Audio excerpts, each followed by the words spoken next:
നമസ്കാരം. സുജി കുഴുമ്പിലാണ്. ഞാനിപ്പോൾ ഉള്ളത് ആലപ്പുഴയിലെ കലവൂരാണ്. കലവൂരുള്ള കൃപാസനം എന്ന ധ്യാന കേന്ദ്രത്തിലാണ് ഉള്ളത്. ധ്യാന കേന്ദ്രത്തിൻ്റെ അടുത്താണുള്ളത്. അപ്പോൾ ഈ ധ്യാന കേന്ദ്രത്തിലെ വിശേഷങ്ങളും ഒക്കെ ഒന്ന് കാണാൻ വേണ്ടി വന്നതാണ്. അപ്പോൾ ഈ കൃപാസനം ധ്യാന കേന്ദ്രത്തിൻ്റെ വീഡിയോയിലേക്ക് എൻ്റെ പ്രിയ സുഹൃത്തുക്കൾക്ക് സ്വാഗതം.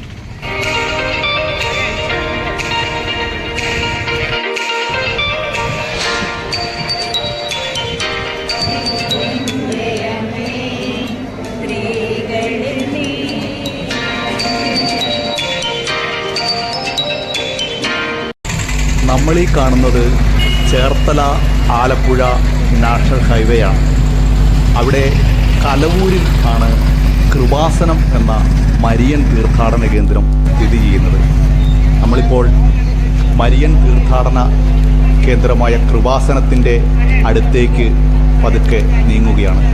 ഇതാണ് കൃപാസനം മരിയൻ തീർത്ഥാടന കേന്ദ്രത്തിൻ്റെ മുൻഭാഗം. ധാരാളം വിശ്വാസികൾ എത്തിച്ചേർന്നിരിക്കുന്നു. ഇതിൻ്റെ അകത്തേക്കെല്ലാം പോയി നമ്മൾ കാഴ്ചകൾ എടുക്കുന്നുണ്ട്. ആദ്യം നമുക്ക് പുറമെയുള്ള ചെറിയ കാഴ്ചകൾ കാണാം. മാതാവിൻ്റെ വലിയൊരു ഫോട്ടോയ്ക്ക് മുമ്പിൽ ആളുകൾ മുല്ലപ്പൂക്കൾ കൊണ്ടുള്ള മാല ഇടുന്നത് കാണാം. വിശ്വാസത്തിൻ്റെ ഭാഗമായിട്ടുള്ള ഒരു കാഴ്ചയാണ്. ആലപ്പുഴ ലത്തീൻ കത്തോലിക്ക രൂപതയുടെ കീഴിലാണ് കൃപാസനം എന്ന ഈ മരിയൻ തീർത്ഥാടന കേന്ദ്രം പ്രവർത്തിച്ചുകൊണ്ടിരിക്കുന്നത്. കൃപാസനത്തിൻ്റെ മുൻപിലുള്ള ചെറു കച്ചവടക്കാരിലേക്കാണ് ഞാൻ ഇപ്പോൾ ക്യാമറ തിരിച്ചിരിക്കുന്നത്. വിശ്വാസത്തിൻ്റെ ഭാഗമായിട്ടുള്ള നിരവധി ഉൽപ്പന്നങ്ങളുടെ വിൽപ്പനയാണ് ഇവിടെ പ്രധാനമായും നടക്കുന്നത്. കൊന്തമാലകൾ, അതുപോലെ തന്നെ മോതിരങ്ങൾ, മറ്റ് ഫോട്ടോകൾ, അങ്ങനെയുള്ള വസ്തുക്കളുടെ കച്ചവടമാണ് ഇവിടെ നടന്നുകൊണ്ടിരിക്കുന്നത്. ഇത് പുനരുദ്ധാരണ പ്രവർത്തനങ്ങൾ നടന്നുകൊണ്ടിരിക്കുന്ന ഹൈവേയിലാണ് ഈ കച്ചവടങ്ങളൊക്കെ നടക്കുന്നത്. വളരെ സുന്ദരമായ കാഴ്ച. അതുപോലെ തന്നെ ഇവിടെയുള്ള മറ്റൊരു പ്രധാന കാഴ്ച വിവിധ വർണ്ണങ്ങളിലുള്ള മെഴുകുതിരികളുടെ കച്ചവടമാണ്.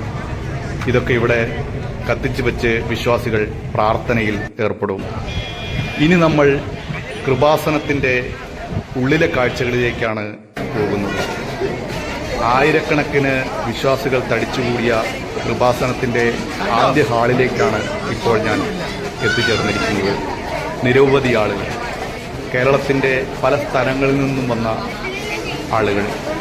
1990 വൈദികനായ ജോസഫ് വലിയ വീടിൻ്റെ നേതൃത്വത്തിലാണ് ഈ കേന്ദ്രം ആദ്യമായി ആരംഭിക്കുന്നത്. ഓഡിറ്റോറിയത്തിൽ കുറച്ച് വിശ്വാസികൾ വിശ്രമത്തിലാണ്. കുറച്ച് ആളുകൾ നേർച്ച സാധനങ്ങൾ വാങ്ങുന്നതിനായി ക്യൂ നിൽക്കുന്നതും കാണാം. ഇവിടെ ഒരു പ്രായം ചെന്ന സിസ്റ്റർ പ്രാർത്ഥനയിലും അതുപോലെ തന്നെ വന്ന വിശ്വാസികളോട് സംസാരിച്ചുകൊണ്ടും ഇരിക്കുന്ന കാഴ്ചയാണ്.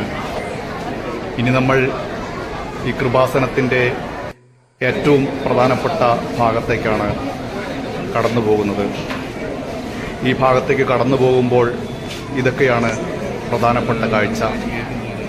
കൃപാസനം എന്ന പേരുകൊണ്ട് ഉദ്ദേശിക്കുന്നത് കരുണയുടെ ഇരിപ്പിടം എന്നാണ്. വ്യക്തികളുടെ ജീവിത നവീകരണത്തിനും കുടുംബ സുസ്ഥിരതയ്ക്കും സാമൂഹ്യക്ഷേമത്തിനുമാണ് കൃപാസനം പ്രവർത്തിക്കുന്നതെന്ന് ഫാദർ ജോസഫ് മുൻപ് തന്നെ വ്യക്തമാക്കിയിട്ടുണ്ട്. വിശ്വാസികളെല്ലാം പ്രത്യേക പ്രാർത്ഥനാ ചടങ്ങുകളുമായി മുമ്പോട്ട് പോകുന്ന കാഴ്ച നമുക്ക് ഇപ്പോൾ കാണാൻ സാധിക്കുന്നതാണ്.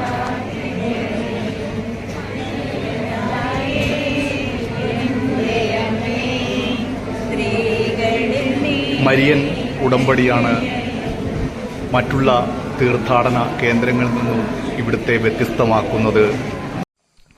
ബൈബിളിൽ ദൈവവും മനുഷ്യനും തമ്മിലുള്ള ഉടമ്പടികളാണ് കൃപാസനത്തിലെ ഉടമ്പടി പ്രാർത്ഥനയുടെ ആധാരം. മനസ്സിലുള്ള ആഗ്രഹങ്ങളും പ്രാർത്ഥനകളും അടങ്ങിയ ലിസ്റ്റ് മാതാവിന് മുന്നിലുള്ള ബോക്സിൽ നിക്ഷേപിക്കുകയാണ് ചെയ്യേണ്ടത്. അതിനായി ഇവിടെ നിന്നും 225 രൂപ നൽകി ഒരു ഫോറം വാങ്ങണം. അതിൽ നിബന്ധനകൾക്ക് നേർക്ക് ടിക്കിട്ട് മടക്കി നൽകുകയാണ് വേണ്ടത്. 90 ദിവസത്തേക്കാണ് ഉടമ്പടി എടുക്കുന്നതെന്നാണ് അറിയുവാൻ സാധിച്ചത്. കൃപാസനത്തിന് ഇത്രയും പേരും പ്രശസ്തിയും നേടിക്കൊടുത്തത് കൃപാസനം പത്രം എന്ന ബുള്ളറ്റിനാണ് എന്നതാണ് ശ്രദ്ധേയം. ധ്യാനകേന്ദ്രത്തെ പലപ്പോഴും വിവാദത്തിലേക്കും ഈ പത്രം വലിച്ചിഴച്ചിട്ടുണ്ടെന്നുള്ളത് വ്യക്തമായ ഒരു കാര്യമാണ്. ആളുകൾ പ്രാർത്ഥനയിൽ മുഴുകിയിരിക്കുന്നു. ഇവിടെ വ്യത്യസ്തമായ മറ്റൊരു കാഴ്ച, വലിയൊരു പൂജയിൽ നിന്നും നേർച്ച ജലം സ്വീകരിക്കുന്ന ആളുകൾ, അത് വീട്ടിലേക്ക് കൊണ്ടുപോകുന്ന ആളുകൾ. ഇതിന്റെ കാര്യമെന്താണെന്ന് ആർക്കെങ്കിലും അറിയാമെങ്കിൽ ദയവായി എൻ്റെ കമന്റ് ബോക്സിൽ വന്ന് ഒന്ന് സൂചിപ്പിക്കണം. ഇവിടെ ഉടമ്പടി എടുക്കുന്നതിനും മറ്റുമായി നൂറുകണക്കിന് ആളുകൾ വരിവരിയായി നിൽക്കുന്ന കാഴ്ചയും കാണുവാൻ സാധിക്കും. കേരളത്തിലെ എല്ലാ ജില്ലകളിൽ നിന്നുമുള്ള ആളുകൾ ഈ കൃപാസനത്തിലേക്ക് ഓരോ ദിവസവും കടന്നു വരുന്നുണ്ട്. അത് വ്യത്യസ്തമായ ഒരു കാഴ്ച തന്നെയാണ്. ഇവിടെ കൃപാസനം പത്രം വലിയ തോതിൽ വിതരണം ചെയ്യുന്നതും കാണാം. ഇവിടെ അതൊരു നേർച്ച പോലെയാണ് കണക്കാക്കപ്പെടുന്നത്. കൃപാസനം ഇങ്ങനെ ഒരു ധ്യാന കേന്ദ്രമാകുന്നതിന് മുമ്പ് ഇതിനൊരു പഴയ ചരിത്രമുണ്ട്. അത് 1990 മുതലാണ്. കൃപാസനം പൗരാണിക കലാപീഠം എന്ന പേരിലാണ് ഈ സ്ഥാപനം ആദ്യമായി രജിസ്റ്റർ ചെയ്യപ്പെട്ടത്.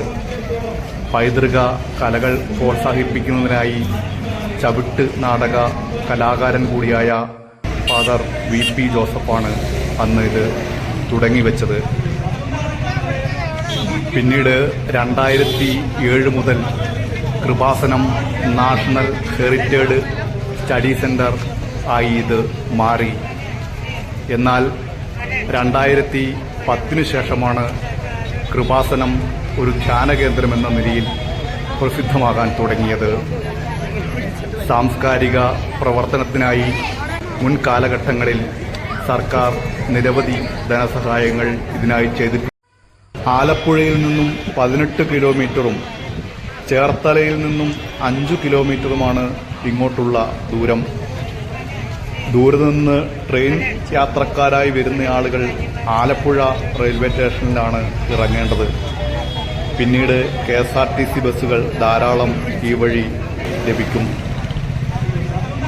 ഇതിനെക്കുറിച്ച് മറ്റെന്തെങ്കിലും കൃത്യമായി അറിയാമെങ്കിൽ എൻ്റെ കമന്റ് ബോക്സിൽ നിങ്ങൾ രേഖപ്പെടുത്തുമല്ലോ. അപ്പോൾ കൃപാസനം ധ്യാന കേന്ദ്രത്തെ സംബന്ധിച്ചിട്ടുള്ള ഈ ചെറിയ വീഡിയോ നിങ്ങൾക്ക് ഇഷ്ടപ്പെട്ടു എന്ന് വിചാരിക്കുന്നു.